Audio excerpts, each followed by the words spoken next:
autora de Access for All, Building Inclusive Economic Systems, y ha publicado artículos firmados en publicaciones como el MIT Technology Review, The Guardian Journal of Microfinance y The Huffington Post. Recibámosla con un fuerte aplauso.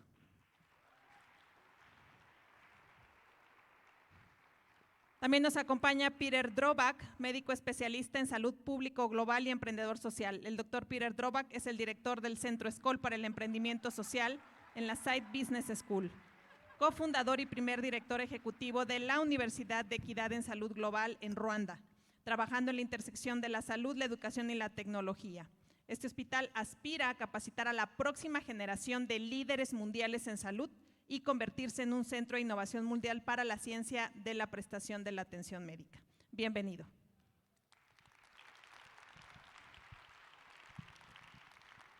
Tatiana Glad, antes de su rol como directora ejecutiva de Impact Hub Network, Tatiana fue cofundadora de Impact Hub Amsterdam y ha sido la directora desde el comienzo en 2008.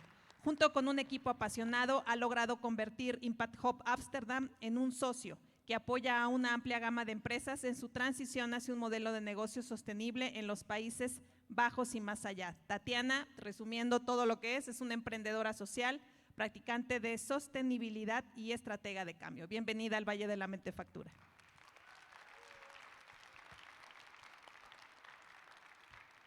Pavitra Raja es líder en emprendimiento de impacto social, tiene experiencia en derecho internacional, pronóstico geopolítico y estrategia comercial global. Pavitra es actualmente líder del pensamiento en el Foro Económico Mundial, donde trabaja directamente con empresas de Fortune 500, y líderes de cambio social para lograr un cambio sistémico en los desafíos sociales y ambientales. Pavitra es india australiana, ha vivido en 7 países y solamente habla 5 idiomas, así que está con nosotros esta tarde. Y bueno, para moderar este panel de gran peso, como ya pudimos darnos cuenta, está con nosotros Joshua Hammerschlag. Él es director del Centro de Emprendimiento Social y Consciente del TEC de Monterrey y trae porra, obviamente. Profesor por más de 20 semestres en el TEC de Monterrey. Mentor de emprendedores sociales y coautor del libro México 10 Emprendedores Sociales. El escenario es todo suyo. Bienvenidos al Valle de la Mentefactura. Sí. Muchas gracias, buenas tardes, bienvenidos y bienvenidas a este panel. Y a partir de este momento, para que nuestros invitados puedan entender, voy a cambiar a inglés. Thank you very much for being here. It's, for me, it's an honor to moderate this conversation and in name of the event and Mexico. It's great to having you here and learning from from what you have been doing all over this time. So I would love to ask you to first introduce yourself, what are you doing in your organizations, and to tell us a little bit more about who you are, who your organization is, and what it stands for. So if you like, we can begin with you, Brigitte. I'd love to, thank you. And thank you so much for moderating this panel. Hey everybody, how are you? Hola, ¿cómo están? ¿Todo bien? Después del almuerzo un poco cansaditos? Sí, no. Okay, so I'm the executive director at Miller Center for Social Entrepreneurship. We are a global social enterprise accelerator. We, last year, celebrated our 25th anniversary. Wow. Yeah. So the founders of Miller Center were so prescient to think about how they might leverage the entrepreneurship and innovation of Silicon Valley to address global problems, and specifically to address a global problem of poverty. Today, we accelerate scalable and replicable entrepreneurs that are addressing problems of women's economic power and climate resilience. We have accelerated more than 1,300 entrepreneurs around the world. And for those of you who are not familiar with social entrepreneurship, it's basically combining the principles of business and the market forces to address social and environmental problems. It's very, very exciting. For me, it's like the pointy edge of the wedge for completely transforming business, capitalism, and society. So these are the social entrepreneurs of today are really at the vanguard of transforming our society in a way that's more sustainable and friendly to the planet, as well as addressing poverty. Thank you. Pierre, do you want to go? Sure. First off, it's wonderful to be here in beautiful Guanajuato, my first time, and it's a beautiful city, and thank you for having us. So I have been at the Skoll Center for Social Entrepreneurship, which is based in the University of Oxford in England, for 5 years. Our center is only 20 years old this year, so it's fairly young. But there's an important historical thing, even though neither of us have been here for that long, but 20 years ago, social entrepreneurship wasn't a thing that there were conferences about or a thing that you could think about doing as a career.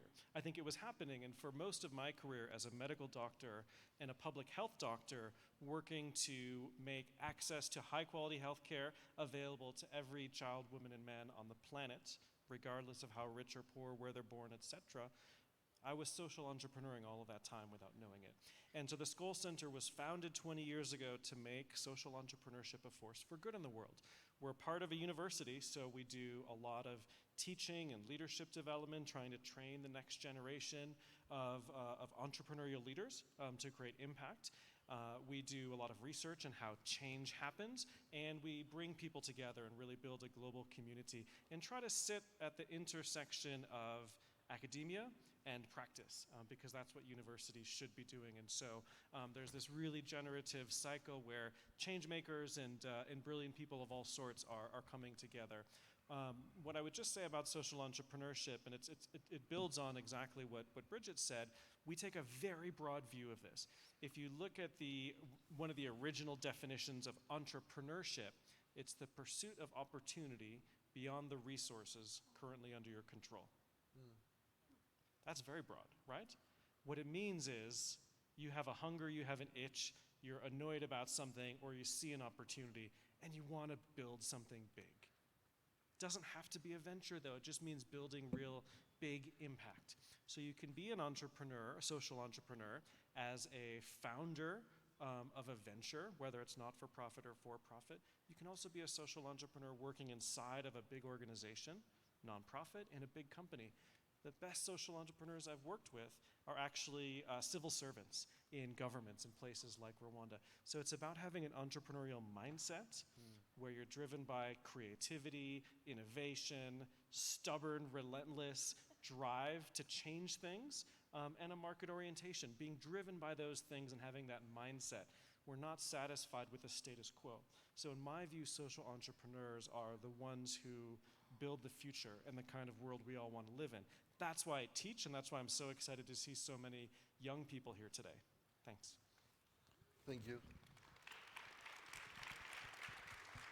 Tatiana, please, go ahead. Yeah, so I was counting. We're 18, so thank you to the people who have paved the way beforehand. So the Impact Hub Network is a globally connected, locally rooted network. So we have 110 locations actually on the ground in 65 countries. And what that means is that they're physical spaces, but more than that, they're communities. So we really try and cultivate that social capital between entrepreneurs and wannabe entrepreneurs and the institutions that need to support them, because we believe anybody can step in and be an entrepreneur to make a difference in the world. So an impact entrepreneur, a social entrepreneur, really having an idea to make a difference in the world is really the bottom line that we're looking for, but we're very bottom up. So our network is, the impact hubs are together in an association, so anyone can be part of that network and be globally connected to other networks around the world. And so for us, it's really important to work towards a just and sustainable world. And what that means is that we're showing how business can be done differently for the future. So this means in how we're making our decisions, how we're building our teams, and how we're forming that next generation of business that can make a difference, but also be systemically connected, because the issues are too big for any one entrepreneur to solve on their own, is our belief. So communities are really, really important, and so it's really great to tap into this community.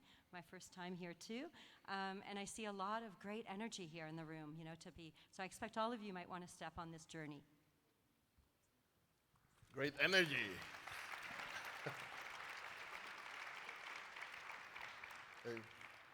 Go ahead. Sure thing. Hi, everyone. So the Schwa Foundation for Social Entrepreneurship is actually part of the World Economic Forum, which is the leading organization for public-private partnership. And 20 years ago, so we're 25 years old as well, which is very exciting. And 25 years ago, as Peter said, this concept didn't exist. The founders of the World Economic Forum also saw this movement 25 years ago of interesting people doing things differently, not acting like business, not acting like government, part of the system but not really, wanting to create change, being stubborn, and deciding that we need to do something to fix or change the planet and do better for society. So they saw this movement, and I think this was one of the first Davoses that happened outside of Davos. The Davos is an annual meeting that we organize every year in Switzerland, and this happened in New York. And for the full story, you can listen to my podcast, Let's Fix It. I interview the founder, just a shameless plug there for the podcast. That's Let's Fix It on a podcast platform near you. Thank you, Peter. I appreciate that. He's my PR agent, apparently, as well, along with being brilliant. So that's how it started. We brought 20 social entrepreneurs into a room. There was going to be a cash prize, and they decided they don't want a cash prize. They want access. They want access to business. They want access to government. They want access to civil society. They wanted to be a part of the system so they can change it. And that's how the Schwa Foundation came into being. 25 years, we've changed direction a little bit. So today we're talking about social entrepreneurship, but we opened it up to social innovation, which really is a ecosystem. It's a process of creating social change, and one of the definitions, I'm sorry, I'm going to do it, we're going to talk about definitions a little bit, is social entrepreneurship. So we saw that social entrepreneurs were not just working in silos, they were entrepreneurs within the public sector and private sector, thought leaders. And so we created an avenue to bring all of them together. But we'll talk about that in a second. So thank you also for having me. This is very exciting. My first time in Mexico. So this is very, very exciting. And yeah, back to you, Joshua. Thank you. So let's get these people talking.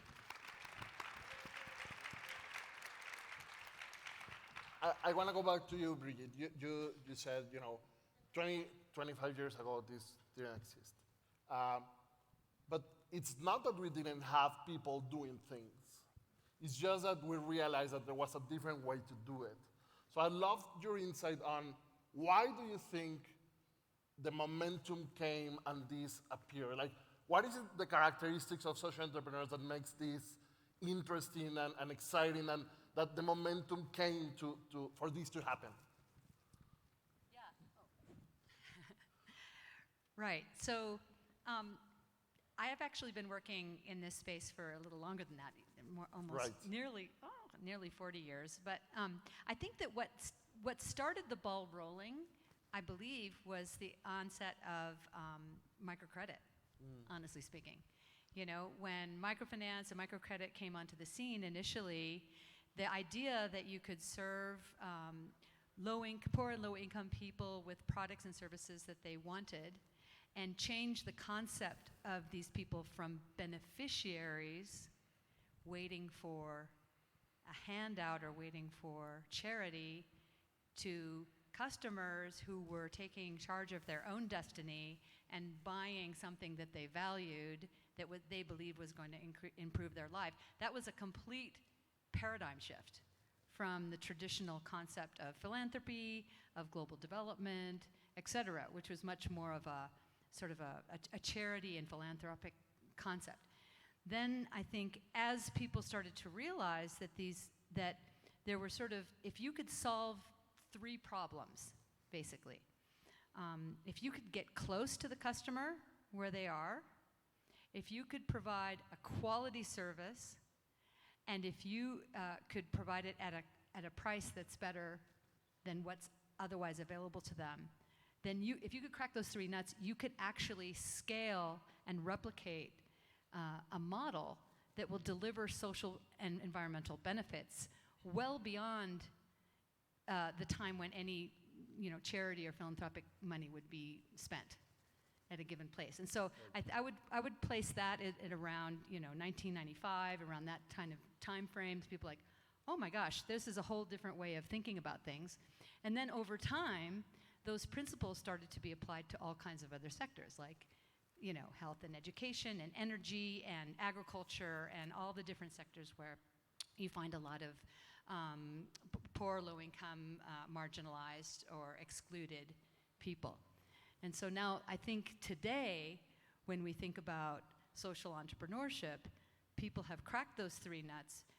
A number of innovators, even many here in Mexico as well, Right. have figured out how to serve customers who are systematically excluded from many goods and services that can improve their lives. So that's kind of part of the trajectory that I see, and I'll leave it to some of my other colleagues to Thank you. give their And perspectives. this is interesting. I would love to ask you, by a show of hands, how many of you were familiar with the concept of social entrepreneurship before being here? Okay, so not too many. Okay, great. So maybe 1/4 of the audience was familiar. So maybe it's a great idea to talk about, let's talk about an example. Okay, so any of you that may want to share an example of a social entrepreneur, how we know that a business is a social entrepreneurship. Like, what is the type of business they do, or what is an example of anyone that wants to take the microphone into telling us about an example, maybe? You want to go? It's like all these examples go through your head, and I think it's hard to, with any one example, to say that is what it is. Right. Right? So I will put that caveat up front and say that with the way that we speak to the people who are stepping into entrepreneurship through our network, it's what is their intention? Because even you might have many entrepreneurs, let's say, address the food challenges, right? And say, we want to change the food system. And someone might do that through fair trade. Someone might do that through local growing. Someone might do that, through organic food. There's so many different solutions. So, I will say that I think we need all of these experiments.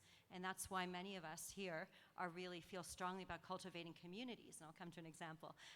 Because you need to have all these experiments, and you need to learn faster between all of us to be able to make that systemic shift. So let me think an example. So one example I would say would be, I can take one in the food sector. One that we know is doing a lot around plant-based cheeses. So one of the things that he's noticed with there's a protein shortage. People need more protein. It's the people being health conscious. And the way that he developed the plant-based cheeses was also to find new ingredients that related to the farmers in the country he was operating in. So this was in the Netherlands, and farmers there can grow beans. They don't grow cashews. Cashews are a very expensive ingredient to plant-based cheese. So he looked at how can you cultivate a new type of cheese that's healthy, that meets the protein challenge, but is also involving farmers that are looking for how their livelihoods can be better.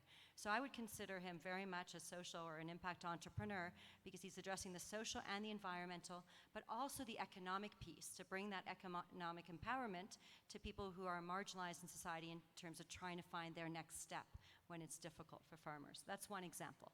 I could go on, but I won't. Do you wanna tell us about another example? Sure. As Bridget said, there's no one-size-fits-all kind of a social Right. entrepreneur, right? But maybe I'll give you a Mexican example. Sala Uno, which is a Mexican organization. The founders saw that 67% of people had blindness, which was preventable. So they decided to do something about it. They said that one of the founders, Javier, had practiced medicine, had an idea of how to do this in a cost-effective way. So started by helping one person, 2 people, then realized, okay, I need to do a little bit more. How do I do this at scale? So started partnering with corporates, with civil society, with governments to change the laws to allow for more people to get the surgery for cataract accessibly. So that's one way social entrepreneurs, or another way social entrepreneurs also work. It's looking at a problem, is it fixable? How do I fix this? And then how do I create that bigger change with public sector, with private sector, that creates a long-term impact and a long-term solution to a problem. Solution is not a word that we love talking about in this space because there's no one-size-fit-all solution, but that's one way of looking at it. So giving you a very quick Mexican example. And that's a great, Sala Uno is a great social entrepreneurship in Mexico, and that's a great example. Thank you. Peter, so we are agreeing here, there's no one fits all. There are characteristics though. So, and I loved about what you were telling in your presentation, some characteristics, specific characteristics that can tell us that this is a social entrepreneur as a person before or even aside of what they're doing as a business. So can you jump on that? Yeah, so to go back to the characteristics of entrepreneurs or entrepreneurialism, it's about creativity and innovation. It's about passion and persistence. It's about using kind of either market-based forces or a kind of business mindset that is focused on getting stuff done. That's like making progress and being effective, all of those things. And social entrepreneurship, the social part, really stands for the primacy of purpose. Right, the primacy of your purpose to address a social problem or an environmental problem in some ways. So I don't care what your business model is. To me, your business model is a means to achieving the purpose or solving the problem that you're trying to do. So that may be by creating a business, it may be by creating an NGO, it may be by helping to create something that's a blend of both. It may be by bringing together different actors to solve a problem. It might be by working within a big organization. I mentioned this before, but one of the best social entrepreneurs I've ever worked with is the former Minister of Health of Rwanda, who helped rebuild the country's healthcare system after the 1994 genocide, which took 1 million lives in a country of 7 million people. And they had to do a lot. The life expectancy was 28, and they had very few resources. So she looked outside for ideas of what was working well, but had to find ways to adapt them locally and to use the resources they had, which was really people power. So we don't have all the infrastructure. Let's train 3 community health workers in every village in the country and every neighborhood in the country so that we have a health workforce. We want the donors to stop just sending us medicines and instead use those resources to train our people to become nurses, doctors, etc. She didn't have a playbook, and she invented those ways forward. That's social entrepreneurship as well. The other thing that I would say briefly that's really important is the kind of change that you're driving addresses the root causes of problems, right? So we may be looking at, for example, issues around hunger. I went to medical school to become a doctor because, I was wanting to, as I said, it had worked in Tanzania during the height of the AIDS pandemic when people were dying of a disease that I knew was treatable, and I was so angry that everyone seemed so comfortable with this idea that, hey, it's accessible for those who can afford it, those in rich countries, but if you live in a poor community, we want to help, but it's just too hard. And I couldn't accept that. And what I learned along the way from the communities I was working in, not from going to fancy universities, was actually what I saw as a medical problem. It wasn't really a medical problem or health problem. It was a poverty problem. It was a problem of racism. It was a problem of inequality, problem of the structures that were allowing poverty to get into the body and cause disease. So that I realized actually just giving medicines is not enough. One of my patients in Haiti said, taking medicines without food is like washing your hands and drying them in the dirt. So systems thinking and trying to understand what the root causes of the problems are and address those things. Let's eliminate the conditions that are making this problem possible. So powerful. Thank you. I see you Yeah. want to jump in. Go ahead. Yeah, because I wanted to say, I also just had a question. So I think what we're getting to here, and I'd like to ask the room here, how many of you believe that the current system of business is serving the poor and serving the planet? So Okay. I'm assuming they So- understood.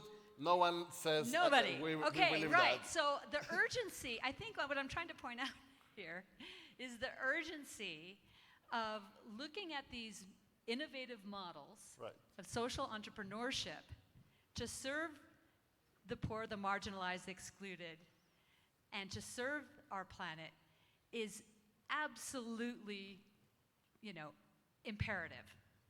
It's absolutely imperative. So I actually dream of a day when we don't have to say social entrepreneurship, but when we talk about entrepreneurship, it is implied that the purpose of entrepreneurship is to serve the people and the planet. I dream of a day when we don't have to talk about impact investing, but we understand that all investing needs to drive capital to those activities that are going to serve people and the planet. And if any of you share that dream or that kind of goal, then I think social entrepreneurship could be something you might want to look into. I love that, and you give me the perfect opportunity to play devil's advocate. So I agree with you, but many times what I hear when I'm talking to people is, social entrepreneurship sounds or is really hard. It's harder than doing business the regular way. So I'd love to get you into trouble and asking you all, what do you think about that? Is it harder to do social business? And why is, if you think it's harder, why you think that is? And if you think it's not harder, how would you defend that statement? So who wants to jump in? I'll tackle it. Go ahead. I think it's a great question. We could talk about this for a while because I think it's both harder and easier.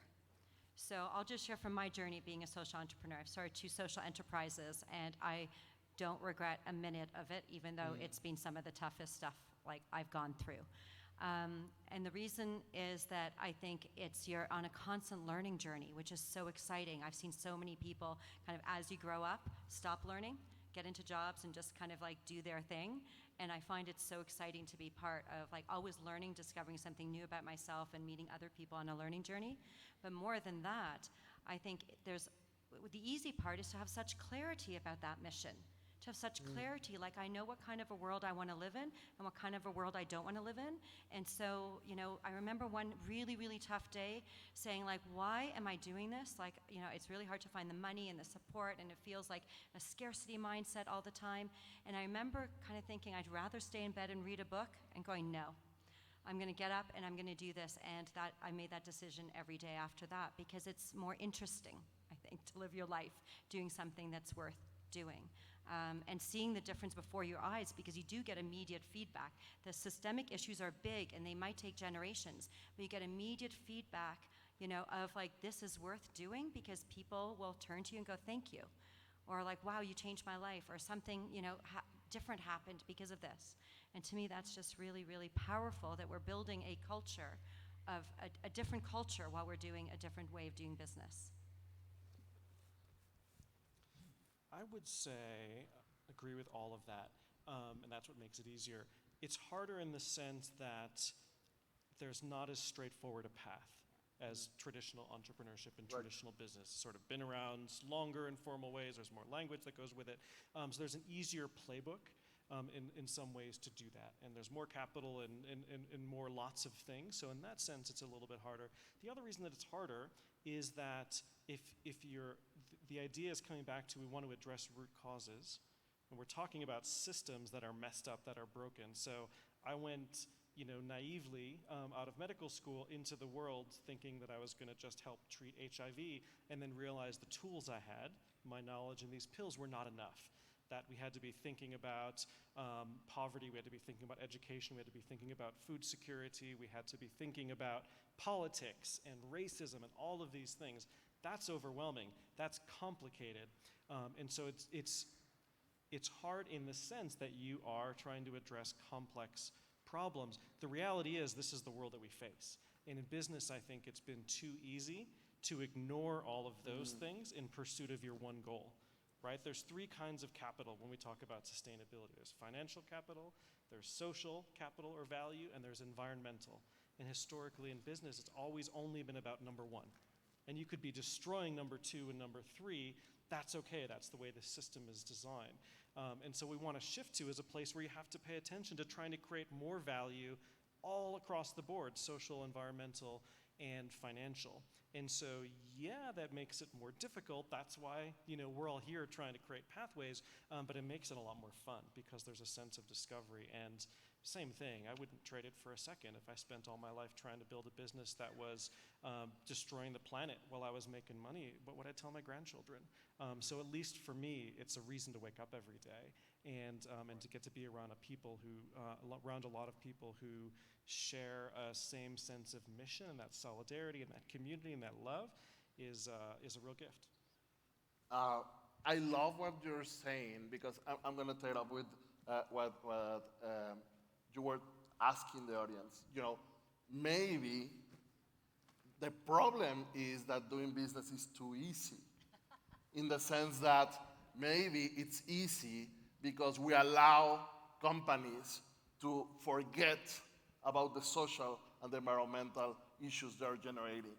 And maybe the real challenge is how we set the bar so everyone has to go through those points in order to, make sure we have a conscience of what we're doing and how we're doing business. So maybe the easy way is why we're in all these problems. Let's make business harder. I like it. Yeah. Can I just throw something in? I think this has to do with the whole concept of why we're coming together, Mentefactura, right? So also how are we using our minds connected to our hearts? Like you say, love. Right. And, you don't talk about that often in business places. But it's really the paradigm from which you're asking the question. So is it like we're trying to make current business a little bit better and let's improve this and let's add that and no, this is fundamentally about starting from a place of going, we want a just and sustainable world. We want a place with no poverty, and asking, well, wait a second, what's not contributing to that and how do we let go of that? How do we make sure that everything's aligned, 100% with the direction we want to go into? It's the same question we had about impact investing. How do people stand up there, say, we're an impact investor, but they're maybe only doing 3%, investment. So it's really looking at where are we coming from a place of wholeness, as opposed to a place of just add-ons. So I think there's a difference in that, like, are we speaking from the future of what we're bringing along, or are we just trying to fix, something that's broken and put some Band-Aids on it? So I think, really think where you're asking your questions from and where you're challenging the system from. Right. And resonating with what you're saying and you were saying before, I think the sense of purpose that social entrepreneurs have is many times the thing that keeps them or keeps us going, right? And I think that's something that not necessarily you find in a regular business. And I want to go with you, to you. So I love to enter into a new area saying, okay, so we are all going to be social entrepreneurs, but there are challenges that social entrepreneurs face. And from the perspective of the Schwab Foundation and the World Economic Forum, you work with these big entrepreneurs, but they're still facing challenges to grow, to maintain, to sustain, to challenges. So I'd love to hear about what are the challenges you see for social entrepreneurs that they have to go through, and what are you seeing in terms of the challenges? Yeah, absolutely. Both of you mentioned, all of you mentioned, being a social entrepreneur is not easy. Oftentimes it's lonely because you're coming up with a business model that doesn't exist. You can become isolated because not everyone understands what you're doing. Your well-being can suffer. So it's not an easy, I'm really selling the concept, aren't I? But as my co-panelists did say, there is a purpose. You do it for a reason. You're wholeheartedly dedicated to it. But the reality is some people don't want to become social entrepreneurs, but want to create change, but want to work in systems that work for everybody, not just for themselves or not just for profit. So one of the things that we saw with the Schwab Foundation and the World Economic Forum, I have the privilege of working with both entities and their sister organizations, is we saw this concept of entrepreneurship. I'm going to get back to the challenge, but I did want to say, I think we villainized business a little bit, and coming from the forum, I will say, not all business is bad. I will say that. Entrepreneurs are an interesting group of people who are working with and within businesses, usually, and also within the public sector, that want to create change from within. That could be through starting a new enterprise within a business, or it could be a product, it could be a service, and on the public sector, it could be a tool, it could be even a policy, it could be a law. So ways to create a better planet, better for planet and people. Entrepreneurs are a way that you can create that change without having to become a social entrepreneur and create your own entity, because it's not always easy to do it. I haven't personally created my own social entrepreneurship or my own enterprise because personally I don't think at this moment in time that's what I want to do. But I want to work within a system where I can enable social entrepreneurs and innovators to do what they do best, which is create that larger systems change. And within the Schwab Foundation, we work with later stage social entrepreneurs. So these guys have been around for longer. Some have been in the ecosystem for 20 years, 25 years. Some have been doing it for much longer. And the challenges remain. It can be quite lonely, so that's why centers like ours are great. So we bring these people together, not just for them to find each other, but also for them to learn from each other, because there's no traditional business school for social entrepreneurship. Well, there is a little bit. It's starting, but it didn't exist 25 years ago. So there's a lot of challenge, but there's hope and there's opportunity for anyone wanting to create some kind of social or environmental change. Can I answer your question? Go ahead. Part of it? Go ahead. Because we work with hundreds of social entrepreneurs, and I'm going to say one of the biggest challenges that they have is us. Is Speak for yourself. navigating the ecosystem. Yeah, because it's a relatively young ecosystem. Each one of us has our own strategy. You know, we're focusing on certain sectors, we're focusing on certain geographies, we have different instruments, we have our own theory of change, we have our own investment thesis. And for a huge number of the entrepreneurs that are out there, it's very difficult to navigate that system because we're so fragmented and disconnected as an ecosystem. So I think from our side, one of the challenges is how can we create a more entrepreneur-centric ecosystem? How can we create an ecosystem that drives a sort of seamless continuum of support and access to the right flavor of capital at the right point in time in the trajectory, in the growth trajectory of an entrepreneur? So I would throw, because when you talk to entrepreneurs, which we do every single day, all of us, this is one of the things. They're like, okay, I went to Social Lab, awesome, love it. I won a challenge grant, maybe from the US Embassy or something, $50,000 or $100,000, and then what? Nothing. So from the perspective of our kind of work that we do, I think our challenge is how to play nicely in the sandbox together and figure out who's who in the zoo and how can we possibly create those pathways for entrepreneurs to make it easier to be a social entrepreneur. Because after all, they're the ones that we want to help at the end of the day and support to grow. And I love what you're saying, and I'm going to go to you, Tatiana, because we need to talk about ecosystems. So I guess part of the importance of creating an environment, it is very important that we create an environment for social entrepreneurs to thrive. And in essence, that's an ecosystem. But you are, you know, in the trenches of the building ecosystem. So I'd love to ask you if you can tell us a little bit about how, like, if someone here is inspired, how can I approach the ecosystem? What the ecosystem means, and how do you understand, the ecosystem for social entrepreneurs? So first of all, from our perspective as a translocal network, it's contextual, right? So it really depends on the country and culture you're in and the different stages of development that exists there, and also how many. Some are, it's very, very new in their context, and some, maybe it has been around for 25 years.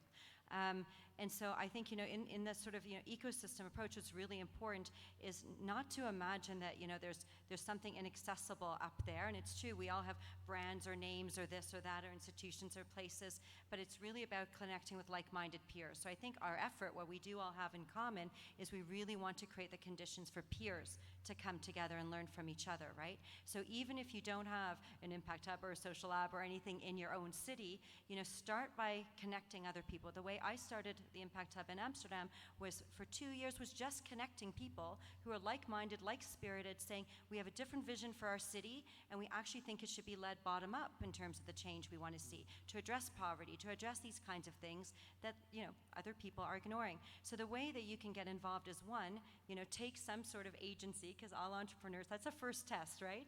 And reach out. could be one person, and start a conversation about something that matters to you in your context.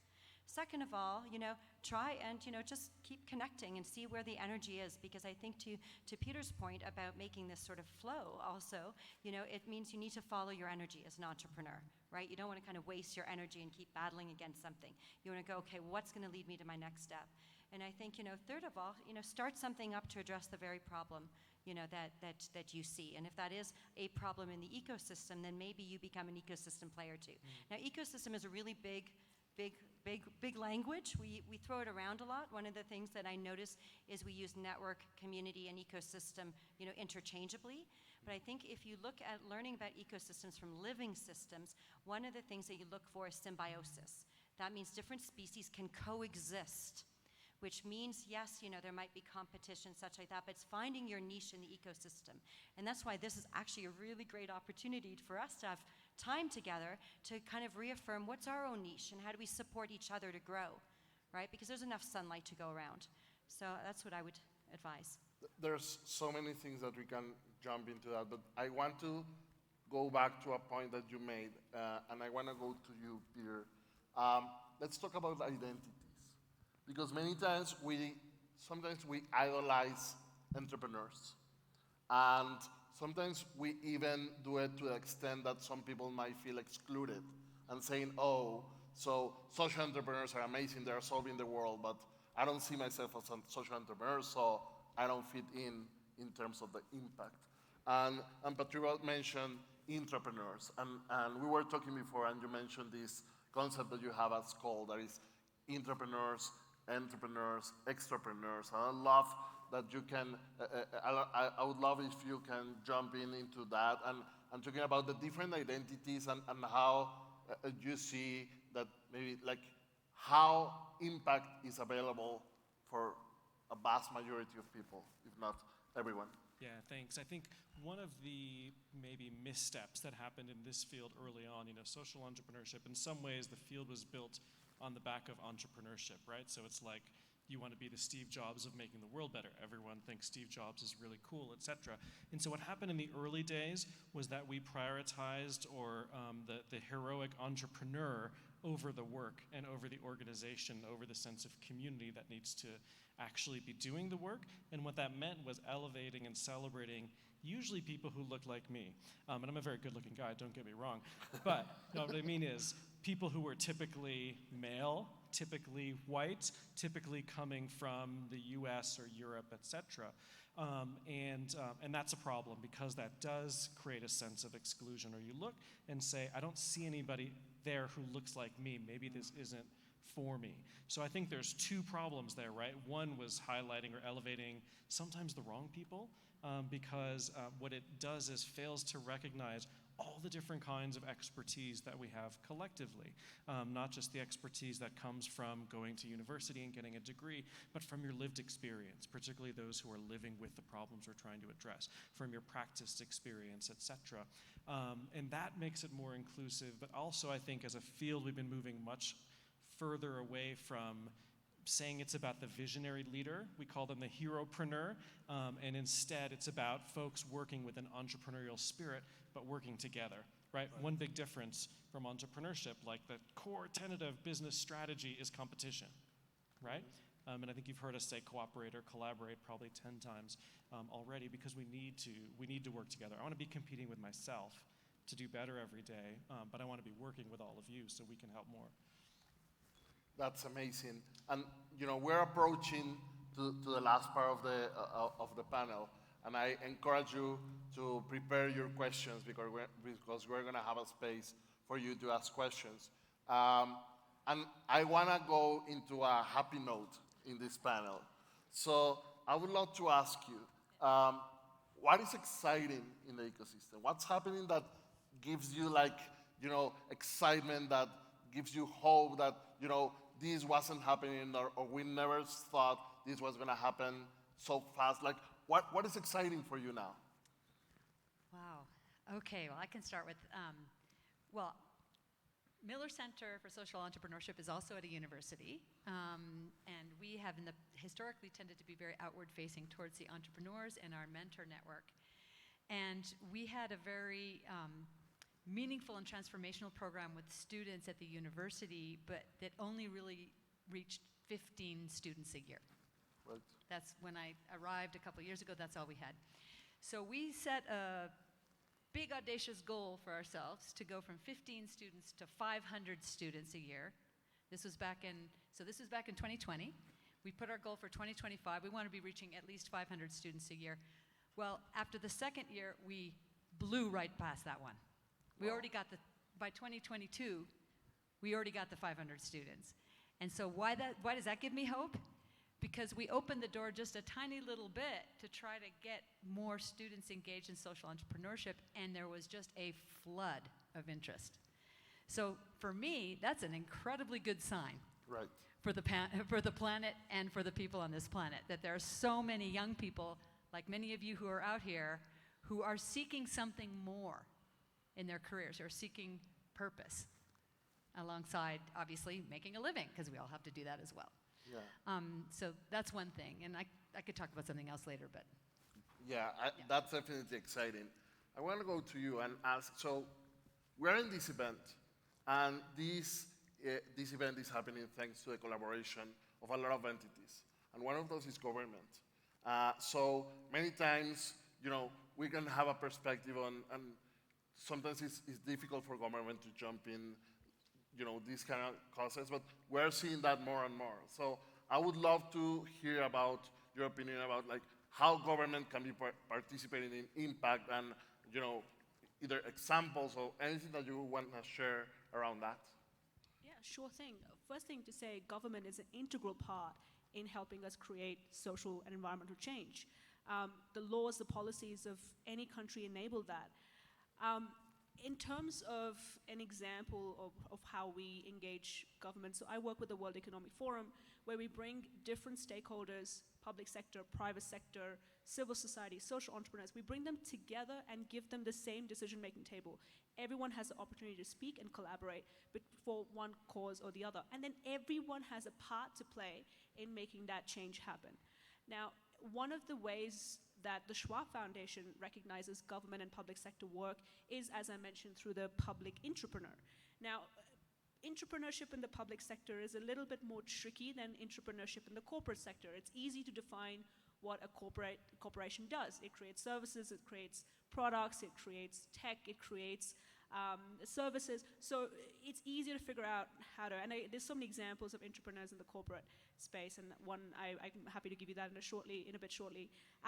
But public sector is a little trickier. So one example I can give you is at the United Nations. Funny enough, the United Nations Economic and Social Commission for Asia and Pacific, ESCAP, if I'm getting that correct. And there's an individual in there who works with different governments in Asia to enable social businesses to take place.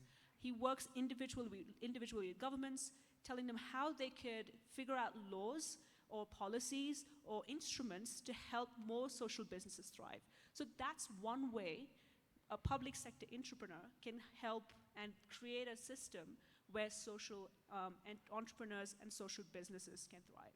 So that's a public sector example. I may give a corporate example too, because I think it's always easier to figure out these concepts with examples. And I'm not getting paid for this. I'm just a huge fan of this social entrepreneur. He works for Nike, and he has a product called Nike N7, and his name is Sam McCracken.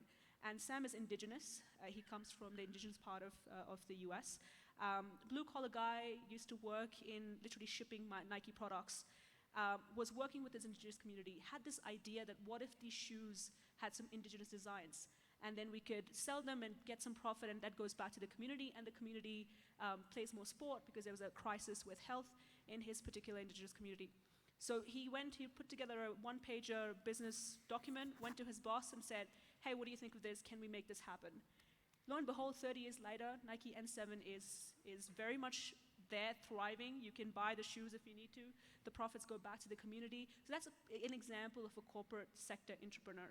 A little different, a bit more concrete than a public entrepreneur, but they both have important roles to play in creating an ecosystem, we love the word ecosystem clearly, where we can create a better people, a better planet for the people as well. So that's a couple of examples. Thank you. Yeah. Maybe we can talk about opportunities. So if I want to join this cause, or even if I am entrepreneur, like there are many opportunities that use not to either.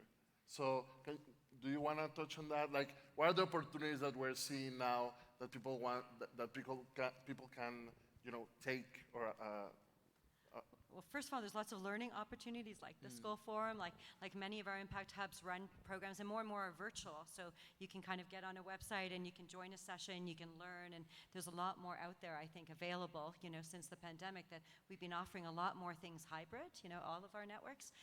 So I think there's that. I think it's reaching out in your local community and also seeing if there are any networks or any schools or any programs, around social entrepreneurs, and hang out. Or maybe you have some expertise or some experience, even from another sector completely. Maybe you're brand new, but you can be a mentor, you can offer, you can coach, you can bring your perspective, you can get involved in that way.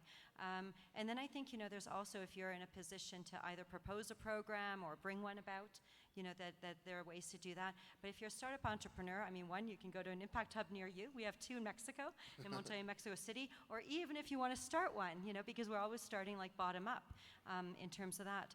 But I would say I think that everybody here should answer that question, because I think there are a lot of resources out there, but as you said, we have to kind of navigate the system a little bit for that. But I think framing your question in a way that, if you're looking for something, make it clear, like what you're looking for, and put it out there. Put it out, whether it's on your social media, LinkedIn, write something about it, because people pick these things up in really non-linear ways now.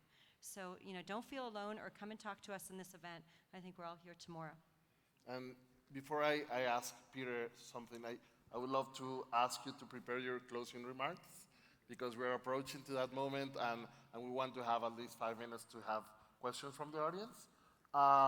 Peter, so what is the role on universities on fostering social entrepreneurship? So, excuse me, let's start with the question of what's the role of universities, right? The role of universities is to generate new knowledge, to transfer knowledge or educate, and to serve society and serve their communities. And so I think that if I put on that hat, when I think about the mission of the Skoll Center, it's exactly that.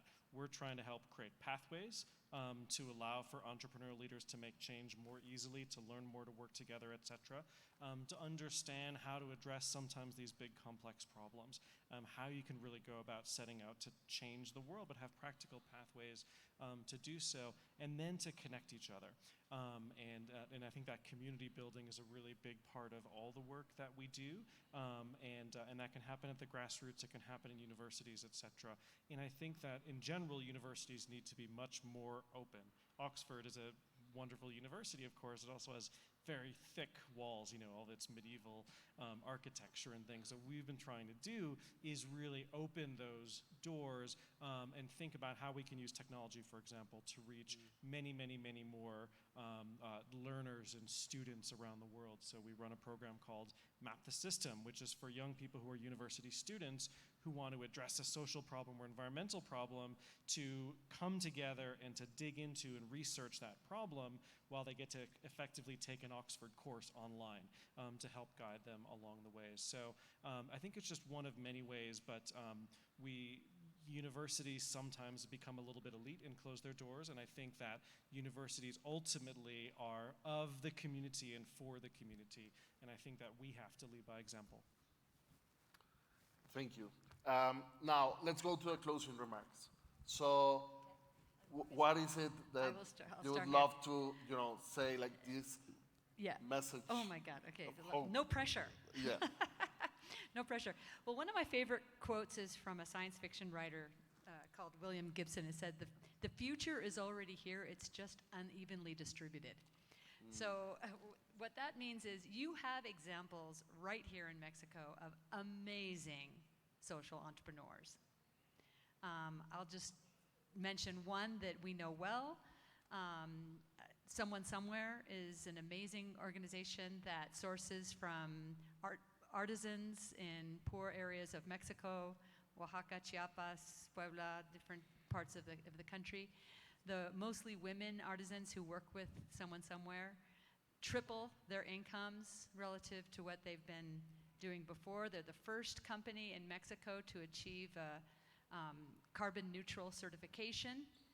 They last year signed a deal with Delta Airlines to provide, so this is a corporate connection, to provide all of the kind of amenity packs for all of their flights over 6 hours for 5 years, creating hundreds and hundreds of excellent jobs for mostly poor and marginalized women in Mexico, and just have an amazingly thoughtful and empathetic leadership team that leads also by amazing example. So I'm just going to say, you don't have to go that far to find great examples. There are many others here in Mexico.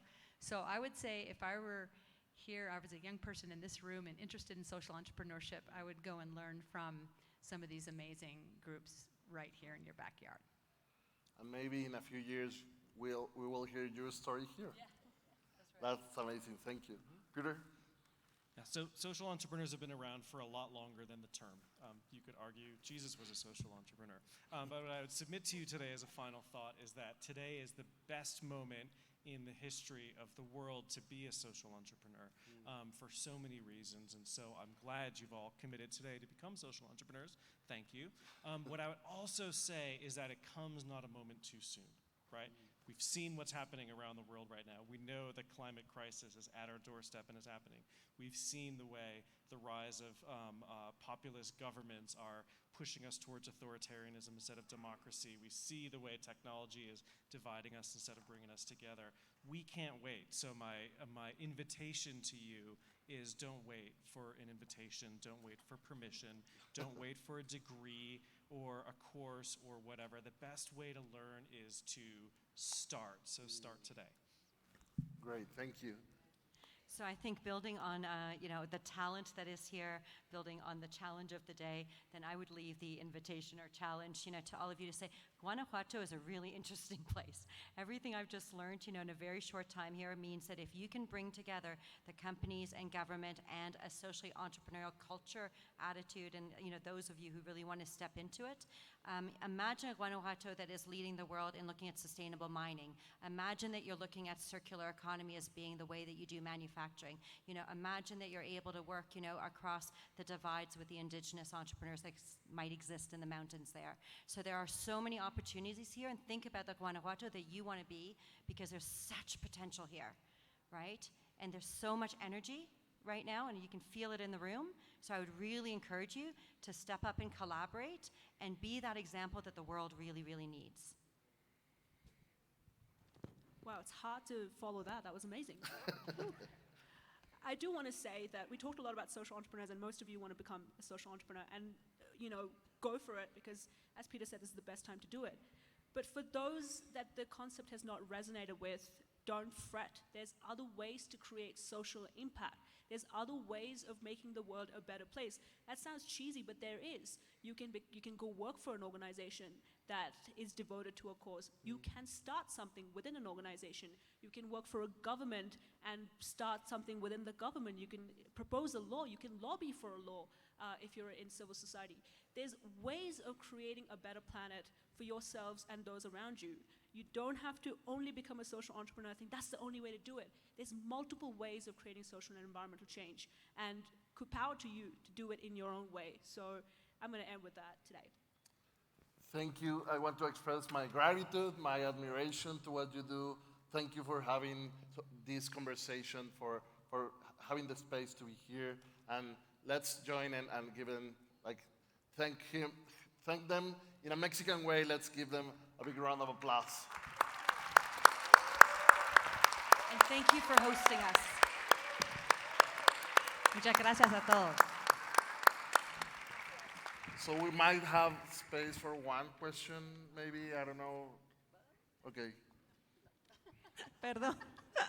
Así, el poder de un Just come dedito, find ¿verdad? us. Un fuerte aplauso, por favor, a nuestros panelistas. Hemos aprendido mucho esta tarde sobre emprendimiento social. De verdad, yo ya estoy, ¿cómo dijeron? ¿Cómo dijo? Ruquenial, ¿verdad? Soy Ruquenial también.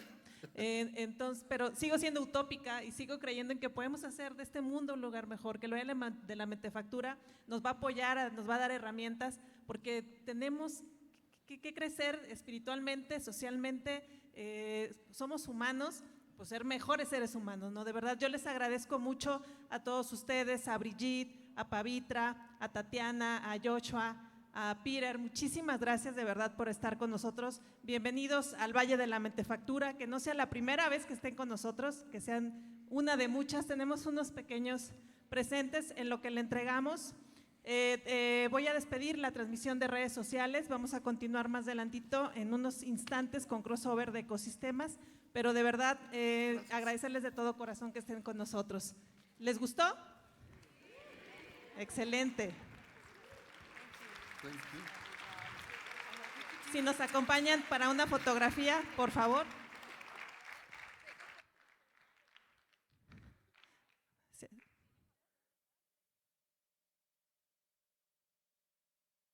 Sí. Ok. Déjenme les digo a mi fotógrafo Ulises si nos… ya llegó aquí. Armando para la toma de fotografía. Y Rubí, la señal de la Mentefactura. Exactamente. La mano derecha. Ajá. The right hand.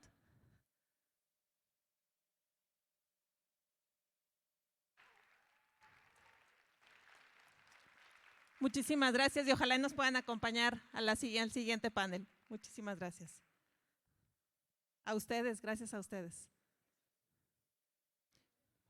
Muy bien, pues nuestro siguiente panel, la verdad es que este es un panel internacional, estamos totalmente de acuerdo, el que sigue todavía es más internacional, Cataluña, la India, Singapur, México, la verdad es que yo estoy muy emocionada de seguir viendo este auditorio con bastante audiencia y esa hambre de aprender, esa hambre de conocer que nunca se nos termine, que nunca se acabe. En cuanto me indique Jaime Figueroa que podemos comenzar, el siguiente panel también se va a transmitir en redes sociales. Quiero aprovechar para hacer un comercial. Todas las conferencias se están grabando en circuito cerrado y se van a subir a la plataforma del valledelamentefactura.com. Entonces, en cualquier momento, si por algo no pudieron estar en alguna o quieren volver a verla como referencia o porque se les quedó algo de información que quieren volver a tener, van a estar disponibles en valledelamentefactura.com. Así que para que lo tengan presente, seguramente será el lunes que ya estén todas cargadas. Muy bien, pues los invitamos a que nos acompañen al siguiente panel, crossover de ecosistemas. Adelante.